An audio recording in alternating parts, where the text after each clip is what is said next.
સૌરાષ્ટ્રની રાજનીતિને લઈ સૌથી મોટા સમાચાર સામે આવ્યા છે। પૂર્વ ધારાસભ્ય જયરાજસિંહ જાડેજા અને રાજુ સોલંકી વચ્ચે સમાધાન થઈ ગયું છે। હાલમાં જ રાજુ સોલંકીએ એક પ્રેસ કોન્ફરન્સ કરીને સમાધાન અંગે ખુલાસો કર્યો છે। તેમણે કહ્યું કે મને સમાજના 2-4 લોકોએ ગેરમાર્ગે દોર્યો હતો અને અનિરુદ્ધસિંહના ઇશારે આ કામ કરવામાં આવ્યું હતું। જય ભીમ, નમો બુદ્ધાય। હું રાજુ સોલંકી આજથી 2 વર્ષ પહેલાં જે ગણેશ ગોંડલ અને સંજુ સોલંકીનો જે ઝઘડો હતો એ ઝઘડામાં મેં 12 કલાક મથામણ કરી અને એફઆઈઆર દાખલ કરાવી। ત્યારે એક પણ સમાજનો આગેવાન મારી સાથે નહોતો। એફઆઈઆર લઈ આવ્યા પછી સંપૂર્ણ રીતે સામૂહિક આત્મહત્યાનું મેં અલ્ટિમેટમ આપેલ કે ગણેશ ગોંડલની ધરપકડ ના થાય તો અમે આખો પરિવાર આત્મહત્યા કરશું। એ આત્મહત્યાના સામૂહિક આત્મહત્યાના પ્રેશરમાં આવી સરકારશ્રીએ ગણેશ ગોંડલની ધરપકડ કરી। ત્યાર પછી હું રાજકોટ આવેલો, મારી બીપીની દવા ચાલુ છે। દવા લેવા આવેલો મને અમારા એક આગેવાનનું જે દેવદાનભાઈ મુસળિયા છે એમનો મને ફોન આવેલો કે મને અનિરુદ્ધસિંહ બાપુનો ફોન આવેલો છે અને આપણે અનિરુદ્ધસિંહ બાપુને મળવા જવાનું રીબડા છે। ત્યારે હું રાજકોટથી રિટર્ન રીબડાની નજીક હતો ને મને ફોન આવ્યો એટલે મેં કીધું હું અહીં રીબડાની બાજુમાં જ છું। ત્યારે યોગેશ ભાષા, પિન્ટુ બગડા અને દેવદાન મુસળિયા મને અનિરુદ્ધસિંહ બાપુ પાસે લઈ ગયા। અનિરુદ્ધસિંહ બાપુ પાસે લઈ ગયા અને મને એવું કીધું કે આપણે ગોંડલ જવાનું છે। જેમ જયરાજસિંહ જાડેજા અને ગોંડલ ગણેશ રીબડા આવ્યા અને અમારી આબરૂ કાઢી એમ આપણે જયરાજસિંહ બાપુની આબરૂ કાઢવા જવાની છે। તો મને થોડોક રોષ હતો કે મારા દીકરાનું અપહરણ કર્યું, મારા દીકરાને માર્યો, એના અનુસંધાનું એને વાતમાં આવી ગયું। લડાઈ ગોંડલ 20 રીબડાની હતી। આમાં દલિત સમાજને કાંઈ લેવા દેવા નહોતું, પણ દલિત સમાજને ક્યાંક ને ક્યાંક દલિત સમાજના 2-3 રાજકોટ જિલ્લાના આગેવાન, 2-3 જુનાગઢ જિલ્લાના આગેવાન આખા સમાજને ગેરમાર્ગે દોર્યો। મારો સમાજ નિર્દોષ છે, મારા સમાજનામાં ક્યાંય દોષ નથી। સમાજે મને મદદ કરી છે, એ બદલ સમાજનો હું આભારી છું। પણ સમાજના 2-4 આગેવાન જુનાગઢ જિલ્લાના ને 2-4 આગેવાન રાજકોટ જિલ્લાના જે સમાજને ગેરમાર્ગે દોર્યો છે અને આખું મને સૂચના દેવામાં આવી કે આપણે ગોંડલ જવું છે। અમે ગોંડલ આવ્યા। ગોંડલ આવી અને અમે જયરાજસિંહ બાપુની આબરૂ કાઢી અને જેમ અનિરુદ્ધસિંહ બાપુએ કીધું એ પ્રમાણે મેં બોલ્યા એવું વર્તન કર્યું। એ વર્તન કર્યા પછી વિષય પૂરો થઈ ગયો કે હવે આપણે ભાઈ જે કરવું તે કરી લીધું। એની ધરપકડ થઈ ગઈ છે, જેલમાં આવી ગયા ગણેશભાઈ। આપણે ત્યાં આપણે એન્ટ્રી પાડી આવ્યા, દલિત સમાજની તંગડી આપણી ઊંચી રહી ગઈ। હવે આપણે વિષય પૂરો કરવાનો। પછી મને સૂચના આપવામાં આવી કે હવે આપણે ગીતાબાને રાજીનામું માંગવાનું છે। સમાજના આગેવાન દેવદાન મુસળિયા, આ ભાઈ યોગેશ ભાષા, એ મને સૂચના, અને દિનેશ પાત્ર અને રાજુ સખિયા આ મને સૂચના આપતા ગયા કે હવે આપણે ગાંધીનગર જવાનું છે। 2 લાખ બાઇકની મેં ચેલેન્જ કરી અને સમાજે મને સહકાર્ય આપ્યો। સમાજ તૈયાર હતી જવા માટે, પણ ક્યાંક ને ક્યાંક ગેરમાર્ગે અનિરુદ્ધસિંહ બાપુને સમાજના જે આગેવાન છે અમારા જુનાગઢ જિલ્લાના અને જે રાજકોટ જિલ્લાના 2-3 આગેવાન છે એને ગેરમાર્ગે આખા સમાજને દોર્યો અને ગીતાબાનું રાજીનામું માંગવાનું અને ગીતાબા રાજીનામું આપ્યા પછી અનિરુદ્ધસિંહ જાડેજાના દીકરાને ચૂંટણી લડાવવાની આવી રીતના ગેરમાર્ગે સમાજને દોર્યો અને મને પણ દોર્યો। એટલે હું એની વાતમાં આવી ગયો કે આપણા સમાજના આગેવાન છે આ સંજુ સોલંકી છે, રાજુ સોલંકીનો દીકરો નથી। રાજુ સોલંકી 30 વર્ષથી સમાજ માટે લડાઈ કરે છે અને ગમે ત્યારે ધોયડો જાય, આધી રાતે જવાનું થાય તો રાજુ સોલંકી જાતો એટલે મેં કીધું આ દીકરો રાજુ સોલંકીનો નથી, આ સમાજનો, સમાજ જે નિર્ણય કરે એ। એટલે આખા સમાજને ગેરમાર્ગે દોરવાનું કામ આપણા સમાજના 2-4 આગેવાનું જુનાગઢ જિલ્લાના, 2-4 આગેવાનો રાજકોટ જિલ્લાના અને અનિરુદ્ધસિંહ જાડેજાએ કર્યું છે। અને જ્યારે મારી પર ગુસ્સીટોક થઈ, મારે સમાજને પૂછવું જોઈએ, 100% પૂછવું જોઈએ। આ સમાધાન કર્યું છે મેં, તો મારે સમાજને પૂછવું જોઈએ। પણ ક્યારે કે સમાજે મને મદદ કરી તો 100% મારે સમાજને પૂછવું જોઈએ। હું જ્યારે જેલમાં ગયો, મારા આખા પરિવારને જેલમાં નાખી દીધા। જેલમાં નાખ્યા પછી સમાજના સૌથી પહેલાં ધોરાજી તાલુકાના યોગેશ પાસે હાથ ઊંચા કરી લે કે મારે ને રાજુ સોલંકીને કાંઈ લેવા દેવા નહીં. બીજા નંબરે દેવદાન મુસળીએ ક્યાંક ને ક્યાંક સમાજ તો ત્યાર હતો. એક એવું મોટું આંદોલન થઈ રહ્યું હતું કે તમે ઊંડાકાંડને ભૂલી જાવ એવું મોટું જબરદસ્ત આંદોલન થાત તો રાજુ સોલંકી ક્યાંક ક્યાંક મોટો થાત ને સમાજના આગેવાનો કપાતા હતા. એટલે આંદોલન ના કર્યું. સમાજના લોકોને રોકવામાં આવ્યા કે આપણે આંદોલન નથી કરવું, આપણે કાંઈ નથી કરવું. રાજુ એના પાપે અંદર જેલમાં ગયો છે. મને મદદ ના કરી. મારી ઘરવાળી જાતિને આગેવાનોને પૂછતી કે ભાઈ મારા ઘરવાળાને મારા દીકરાને તમે આખું ગુજરાત જાણે છે કે રાજુ સોલંકી ઉપર ને રાજુ સોલંકીના પરિવાર પર ખોટી ગુસ્સી ટોક થઈ છે. આખો સમાજ જાણે છે. પણ ક્યાંક ને ક્યાંક સમાજના આગેવાનું વહીવટી તંત્રએ સેટિંગ કરીને અમને જેલમાં નાખવામાં આવ્યા. અને જેલમાં ગયા પછી સમાજના આગેવાનું જ અમારા જૂનાગઢ ડીવાયએસપીનું સન્માન કરવા હું કામે ગયા હતા ભાઈ તમે? કેમ કે આ જે જૂનાગઢના ડીવાયએસપી સાહેબ છે તમારા સરબંધી થાય છે. રાજુ સોલંકીને જેલમાં નાખ્યો એ બદલ સમાજના આગેવાનું જે આ કહેવાતા આગેવાનોને હું નામ દઉં છું એ સન્માન કરો કે સાહેબ તમે બહુ સારું કર્યું, રાજુ સોલંકીને તમે જેલમાં નાખ્યું.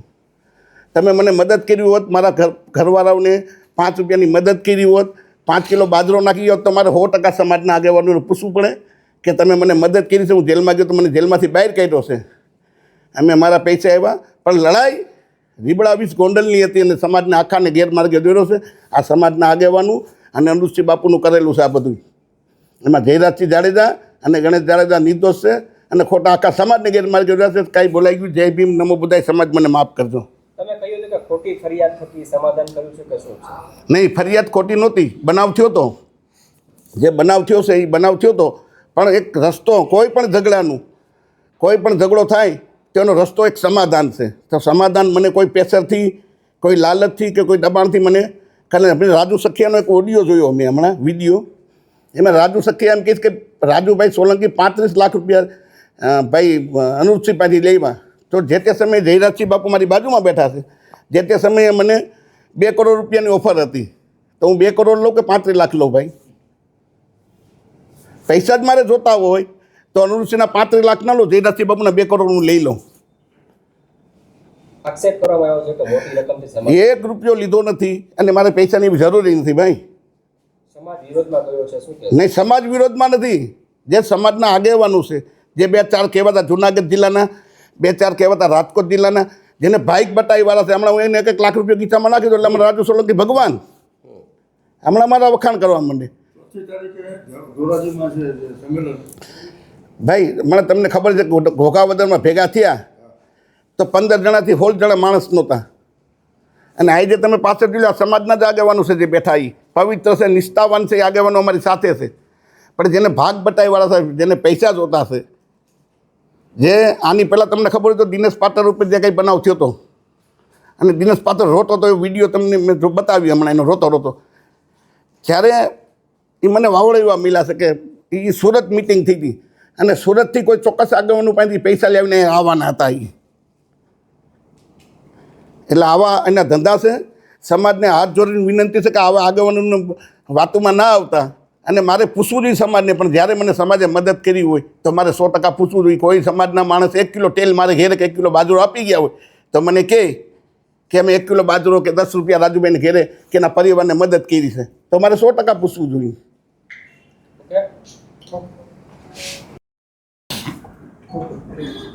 જે બાપુ સમાધાનને લઈને બેઠક યોજાય છે શું કહેશો? જનરલ અમારે 2 દિવસ અગાઉ મળવાનું થયું હતું. ત્યારે અમારે પ્રાથમિક ચર્ચા બધી થઈ. ચર્ચાના અંતે આજે મળવાનો અમારે ફરીથી નિર્ણય થયો. આજે અમારે એવી રીતે મળવાનું હતું કે સમાજના તમામ આગેવાનો, અમારા ભારતીય જનતા પાર્ટી સાથે જોડાયેલા આગેવાનો, કોંગ્રેસ સાથે જોડાયેલા આગેવાનો અને દલિત સમાજના આમ આગેવાનો બધાની સાથે મળીને અમે એક આ આયોજન કર્યું હતું અને એના ભાગરૂપે આ કોન્ફરન્સ બોલાવવામાં આવી છે. થોડા દિવસ પહેલા દલિત સમાજ દ્વારા જે ભોગાવદર ખાતે મિટિંગ યોજાણી હતી જેને લઈને પણ આક્ષેપો કરવામાં આવ્યા. મારી દૃષ્ટિએ મેં કોઈ આવી વાતો સાંભળેલી નથી, પણ આ આજુબાજુમાંથી મને એવી વાત મળેલી કે ભાઈ રાજુભાઈ સોલંકીએ કોઈ મોટા પૈસાનો સોદો કરીને આ સમાધાન કર્યું છે. તો હું સ્પષ્ટતા કરું છું કે આ સમાધાન બાબતે રાજુ સોલંકીએ 1 પણ રૂપિયો મારી પાસેથી લીધેલો નથી. એની હું નિષ્ઠાથી ચોખવટ કરું છું. રાજુ સોલંકીએ જરૂર મારી પાસે એક વાત રજૂ કરી છે પણ એમાં રાજુ સોલંકીનો કોઈ સ્વાર્થ નથી. રાજુ સોલંકીએ મારી પાસે એ વાતનો પ્રસ્તાવ મૂક્યો હતો કે હું અમારા સમાજની ગરીબ દીકરીના સમૂહ લગ્ન કરવા જઈ રહ્યો છું. સમાજ પાસેથી મારે ફાળો લેવાની ઈચ્છા નથી. તમે મને આ સમૂહ લગ્નમાં ભોજન સમારંભના ખર્ચમાં તમારે મને મદદ કરવાની છે અને આ ભોજન સમારંભ તમારે મને કરાવી દેવાનો છે. અને એમાં મેં રાજુને હા પાડેલી છે. બાકી રાજુએ કોઈ રોકડા પૈસાની વાત, કોઈ સમાધાન પેટે સોદાની વાત રાજુ સોલંકીએ મને ક્યારેય કરેલી નથી. રાજુ સોલંકી ક્યારે એક પણ પૈસાનો મારે વહીવટ થયેલો નથી. હું બધાને વિનંતી કરું છું કે આ પ્રકરણને અવળે રસ્તે દોરવા માટે, ગુમરાહ કરવા માટે જે વાતો સમાજની વચ્ચે મૂકવામાં આવે છે એમાં મૂળ મુદ્દો પૈસા છે. પૈસાની આ સમાધાનની અંદર કોઈ વાત નથી આવી. પૈસાનો કોઈ સોદો નથી. જે મારી અને રાજુ સોલંકીના પરિવાર વચ્ચેની જે ગેરસમજ હતી એ ગેરસમજ અમે સામે બેસીને દૂર કરી છે. મારે આ પ્રકરણમાં વધારે એવું કહેવું છે કે સમગ્ર પ્રકરણ જ્યારે બન્યું ત્યારે સામાન્ય ઉગ્ર બોલાચાલીનો મામલો હતો. આ મામલો વધીને 2 દિવસમાં બનાવ પછી પૂરો થવાનો હતો. પણ રીબડા અનિરુદ્ધે આખા પ્રકરણને ગેરમાર્ગે દોરવા માટે રાજુ સોલંકીને કાંઈ કીધું, સમાધાનનું કાંઈ આમ વાત કરી, આ તે વાત કરી. પૂરેપૂરા સમાજને ગુમરાહ કરવામાં જો મુખ્ય ફાળો કોઈનો હોય તો રીબડા અનિરુદ્ધનો રહ્યો છે. રાજુ સાથે બેઠા પછી મને ઘણી વાતની ખબર પડી કે આ પ્રકરણમાં રાજુ કંઈ દોષિત છે જ નહીં. અને આ પ્રકરણને અવળો રસ્તો ચીંધાડવા માટે, આખી વાતને ગુમરાહ કરવા માટે અને પ્રકરણને આખું ડાયવર્ટ કરવા માટે માત્ર ને માત્ર જો આમાં કોઈનો હિસ્સો હોય તો આ પ્રકરણને ગેરમાર્ગે દોરવામાં રીબડા અનિરુદ્ધનો હિસ્સો છે. રાજુ સોલંકીએ ક્યારેય પૈસાની વાત કરી નથી. રાજુ સોલંકીના પુત્ર જે મારી બાજુમાં બેઠો છે સંજય, એમને કોર્ટ સમક્ષ જે કાંઈ બનાવની હકીકત હતી એ હકીકત કોર્ટ સમક્ષ એને રજૂ કરી દીધી છે. વાત હવે પછીના કેસની છે. તમારા કેસની રીતે પણ સમાધાન થઈ ગયું છે, કાયદાની રીતે પણ સમાધાન થઈ ગયું છે અને મૌખિક અમે બેઠા પછી એક પારિવારિક ભાવનાથી અમારી વચ્ચે આ સુખદ અંત આવ્યો છે.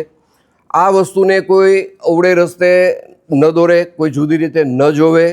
રાજુ સોલંકી પણ ભોગ બનીને આવ્યો છે ત્યારે એને કોઈએ કાંઈ કરી દીધું નથી.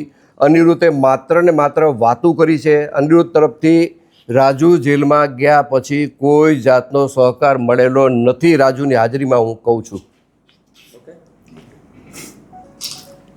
અમારી તમામ માહિતીથી અપડેટેડ રહેવા માટે જોડાયેલા રહો ત્રિશુલ ન્યૂઝ સાથે.